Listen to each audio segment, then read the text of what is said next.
अस्सलाम वालेकुम। पूल टू एच ऑफिशियल टीम ईयर।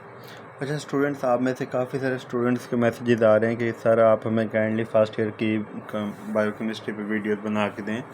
मैं ऑलरेडी वीडियो बना चुका हूँ सेल्फ बायोकेमिस्ट्री के बारे में, आप देख सकते हैं। वो चैनल के ऊपर प्लेलिस्ट खोलेंगे तो उसमें बायोकेमिस्ट्री की वीडियोज़ में आपको मिल जाएगी। आज हम बात कर लेते हैं बायोकेमिस्ट्री के टॉपिक कार्बोहाइड्रेट्स के बारे में। तो ये जो बुक मेरे पास इस वक्त है वो है सत्या की। तो वहाँ से हम सत्या से मार्किंग करेंगे। इसमें MCQs और SCQs की मार्किंग देखेंगे कि कौन कौन सी चीज़ किस तरह से करनी है, कितनी करनी है, और इसमें से MCQs कैसे बनता है, SCQs कैसे बनता है, और कौन सा टॉपिक कितना इंपॉर्टेंट है। तो इससे पहले स्टूडेंट्स, आप में से जो भी इस चैनल पे न्यू है काइंडली चैनल को सब्सक्राइब कर ले ताकि अगली आने वाली जितनी भी वीडियोज़ हैं वो आपको मिलती रहें। तो स्टूडेंट्स, आज हम बात कर लेते हैं इसकी कार्बोहाइड्रेट्स के बारे में। कार्बोहाइड्रेट बायोकेमिस्ट्री जो टॉपिक है ये इसमें से आपका मतलब मोस्टली जो पेपर होता है वो बनता है और ये बहुत इम्पोर्टेंट भी है। तो हर स्टूडेंट्स की अपनी मर्ज़ी होती है, कुछ सत्या से कर रहे होते हैं, कुछ मुश्ताक से कर रहे होते हैं। तो हर किसी की अपनी मर्ज़ी है, जैसे जहाँ से आपको अच्छा लगे वहाँ से आप कर सकते हैं। तो इसमें से अगर हम बात करें कार्बोहाइड्रेट्स बायोकेमिस्ट्री की हम बात करें स्टूडेंट्स, तो इसमें से सबसे पहले आपको तो कार्बोहाइड्रेट की डेफिनेशन का पता हो जो आपसे पूछी जाती है पेपर में। तो आपने यहाँ से लेके यहाँ तक कर लेनी है। इसके बाद आपको स्टूडेंट्स पता होना चाहिए फंक्शन ऑफ कार्बोहाइड्रेट क्या होते हैं। तो ये फंक्शन लाजमी करने, ये आपसे यूनिवर्सिटी क्वेश्चन ये आपसे पूछा जाता है। कार्बोहाइड्रेट्स के फंक्शन के अलावा जो आपसे स्टूडेंट सवाल किया जाता है वो ये होता है, जो आपको पता हो, मोनोसैकेराइड क्या होते हैं, और इसमें एल्डोजेस और कीटोजेस का डिफरेंस पूछा जाता है मोस्टली आपसे। तो एल्डोजेस और कीटोजेस को देखना है और स्टूडेंट्स इस टेबल को देख लेना। जस्ट आपने इतना देख लेना है कौन कौन से मोनोसैकेराइड होते हैं। ये आपको आना चाहिए क्योंकि इसका शार्ट क्वेश्चन बनता होता है, तो ये आपको आना चाहिए और 2 नंबर का भी आपसे पूछ सकते हैं। इसके अलावा ओलिगोसैकेराइड की बात कर लेते हैं स्टूडेंट्स। तो ओलिगोसैकेराइड एक सेपरेट UQ है आपका। आपने जस्ट इनको फ़िलहाल यहाँ से रीड कर लेना है, पॉलीसैकेराइड को भी। इसकी डिटेल जो है ना वो आगे हम पढ़ेंगे। इसके बाद जो इम्पोर्टेंट है स्टूडेंट्स वो ये है कि स्टीरियोआइसोमेरिज्म क्या होता है। ये आपसे डेफिनेशन इसकी पूछी जाती है और इसका फार्मूला पूछा जाता है। और इसके अलावा स्टूडेंट्स सत्या में ये जो टेबल दिया हुआ है ये बहुत इम्पोर्टेंट है। आपने ये सारा का सारा अगर हो सके तो सारा का सारा कर लें, अदरवाइज़ आप इन डीरेबुलोज,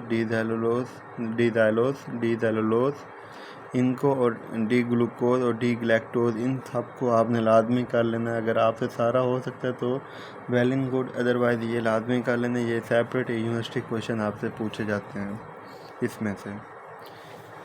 इसके अलावा स्टूडेंट्स आपने लैक्टोज को भी यहाँ से देख लेना है, सक्रोज को भी देख लेना है, माल्टोज को भी देख लेना है यहाँ से। इसकी अक्रेंस का पता हो आपको और इसकी बायोकेमिकल इम्पोर्टेंस का भी पता हो। जो आपसे क्वेश्चन किया जाता है वो मोस्टली इसकी बायोकेमिकल इम्पोर्टेंस और इसका किया जाता है।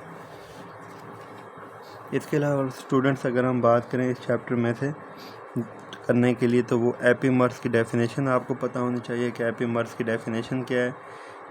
तो ये आपसे पूछी जाती है और इसके एग्जांपल एपिमराइजेशन कहाँ कहाँ पाई जाती है ये भी आपको पता हो। जैसे यहाँ पे ये लिखी हुई है MCQs में, बिल्कुल ये डिटो लाइन्स आती हैं, तो इस तरह से आपने इसको करना होता है। इसके बाद स्टूडेंट्स इस चैप्टर में से जो है इनेंशियोमर्स इंपॉर्टेंट है। तो इनेंशियोमर्स को आपने करना होता है। ये आपको पता हो कि ये मिरर इमेजेस होती हैं, MCQs आपका इस तरह से बनता है। और इसके अलावा अगर हम बात करें तो इसकी आपने ये भी देख लेना है साथ साथ कि stereoisomers that are not mirror images of one and other, और इसकी जो एग्जांपल है ये भी आपने देख लेनी है। स्ट्रक्चर ऑफ ग्लूकोज की अगर हम बात करते हैं स्टूडेंट्स, तो इसमें हम देख लेते हैं कि स्ट्रक्चर ऑफ ग्लूकोज में क्या इंपॉर्टेंट है। तो इसमें हम देखें तो ये वाले 2 स्ट्रक्चर बहुत ज़्यादा इंपॉर्टेंट है, तो इनको आपने करना ही करना होता है लाजमी। इसके अलावा एनोमर्स का पता हो, जिसे हम म्यूटर रोटेशन भी कहते हैं, तो ये भी आपसे पूछा जाता है, सेपरेट MCQs में भी पूछा जा सकता है, तो इसलिए आपने इसको लाजमी करना है और ये इसकी एग्जांपल करनी है आपने स्टूडेंट्स इसके साथ ही। म्यूटेड रोटेशन ऑफ फ्रक्टोज को भी आपने पढ़ लेना है, ये सेपरेट आपसे पूछा जाता है। इसके अलावा टाटोमेराइजेशन और इनोलाइजेशन ये भी इम्पोर्टेंट है, तो इसको आपने लाजमी करना है पूरे के पूरे को कि टाटोमेराइजेशन क्या होती है। इसके अलावा स्टूडेंट्स इस चैप्टर में से ऑक्सीडेशन और रिडक्शन का आपको पता होना चाहिए। ऑक्सीडेशन और रिडक्शन क्या होती है, और इसमें रिडक्शन के ये जो स्टेप्स हैं, डी सार्बिटोल, डी डल्सिटोल, मैनिटोल, डी सार्बिटोल, ये डी राइबोज में क्या क्या होता है, ये बहुत इंपॉर्टेंट है और आपसे सेपरेट भी पूछे जाते हैं, तो इसलिए आपने इनको लाजमी करना है और अच्छे से कर लेना है।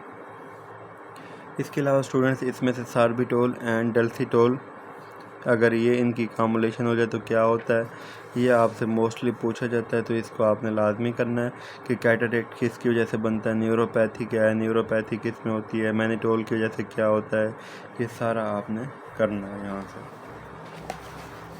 अगर हम बात करें डिहाइड्रेशन की, तो डिहाइड्रेशन में आपने स्टूडेंट्स देख लेना है कि ये जो बाइल टेस्ट है इसको आपने रीड कर लेना है, मोरिस टेस्ट को रीड कर लेना है, ओथोजोन फार्मेशन को भी रीड कर लेना है। ये इतना इम्पोर्टेंट नहीं है, आपने जस्ट इनको रीड कर लेना है एमसीक्यू पॉइंट ऑफ व्यू के लिए। इसके अलावा स्टूडेंट्स ग्लाइकोसाइड्स को भी आपने रीड करना है और इसमें बस इसको करना है आपने ग्लाइकोसिडिक बांड को, कि ग्लाइकोसिडिक बांड कहाँ कहाँ पाया जाता है। इसमें से जो इम्पोर्टेंट है स्टूडेंट्स, जो यूनिवर्सिटी क्वेश्चन है वो ये है फिजियोलॉजिकल इंपॉर्टेंस ऑफ ग्लाइकोसाइड्स, ये बहुत इंपॉर्टेंट है। और डेरिवेटिव द मोनोसेक्राइड, यहाँ से यूनिवर्सिटी क्वेश्चन सेपरेट भी पूछा जाता है, तो इसको आपने लाजमी करना है। ये दोनों यूनिवर्सिटी क्वेश्चन हैं और इसको आपने अच्छे से करना है। इसके बाद अगर हम डाइसेक्राइड की बात करें तो डाइसेक्राइड की प्रॉपर्टीज़ आपसे पूछी जाती हैं, और इसके बाद माल्टोज का आपको पता हो क्या होता है, और सक्रोज़ का भी नेक्स्ट पेज पे बात हो रही है, तो सक्रोज़ का भी पता हो उसमें क्या होता है, सक्रोज़ में क्या क्या हो रहा है, ये सारा स्टेप्स आपको पता हो। और इसके बाद अगर हम बात करें इन्वर्ट शुगर का, आपको पता होना चाहिए कि इन्वर्ट शुगर क्या, और लैक्टोज़ का पता होना चाहिए आपको। लैक्टोज़ में देख लेना कि लैक्टोज़ में कौन सा बांड पाया जाता है और कौन सा बांड पाया जाता है और कौन सी लिंकेज पाई जाती है, ये आपसे एमसीक्यूज़ में पूछा जाता है। इसी तरह से ये भी लिंकेज आपसे पूछी जाती है, तो इसमें से आपने सबसे ज़्यादा जो फोकस करना होता है वो लिंकेजेस पे करना होता है।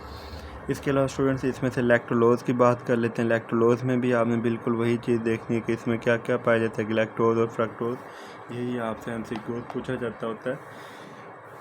और हिपैटिक इंसेफ्लोपैथी का भी देख लेना ट्रीटमेंट क्या है।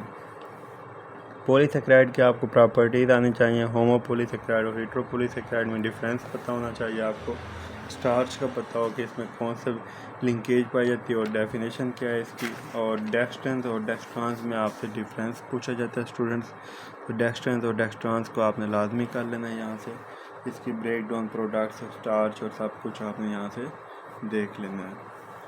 इसके बाद हम बात कर लेते हैं इनोलिन के बारे में। इनोलिन में आपने जो आपसे एमसीक्यूज़ मोस्टली पूछा जाता है वो ये है कि जीएफआर वाला, ये आपसे पूछा जाता है मेजरमेंट के जीएफआर किसके थ्रू करते हैं, इनोलिन के ज़रिए से। और इसके बाद आपने ग्लाइकोजन को आपने यहाँ से करने के, इसको एनिमल स्टार्च कहा जाता है, और ग्लूकोज की इसकी लिंकेज का पता हो आपको कि ग्लाइकोजन में कौन कौन सी लिंकेज पाई जाती है। इसके बाद स्टूडेंट्स इसमें से सेलुलोज़ का आपको पता होना चाहिए कि सेलुलोज़ क्या है और इसमें कौन कौन से, ये सब कुछ आपने इसकी डिटेल देखनी है। सेलुलोज़ के बारे में इसकी लिंकेज देखनी है। और हेट्रोपॉलीसेक्राइड में म्यूकोपॉलीसेक्राइड को देख लेना है, इसकी पूरी डिटेल, म्यूकाइड की, प्रोटोग्लाइकेन्स की। इसमें जो स्टूडेंट सबसे ज़्यादा इंपॉर्टेंट है वो गैग्स का टॉपिक है, तो गैग्स का टॉपिक आपको जो न्यू एडिशन होगा उसके अंदर आपको सत्या के न्यू एडिशन के अंदर मिलेगा, जिसमें आपको ये हाइलोयूरानिक एसिड और ये सारी उसकी हेपारिन और ये सारी उसकी टाइप्स और टेबल बना हुआ है।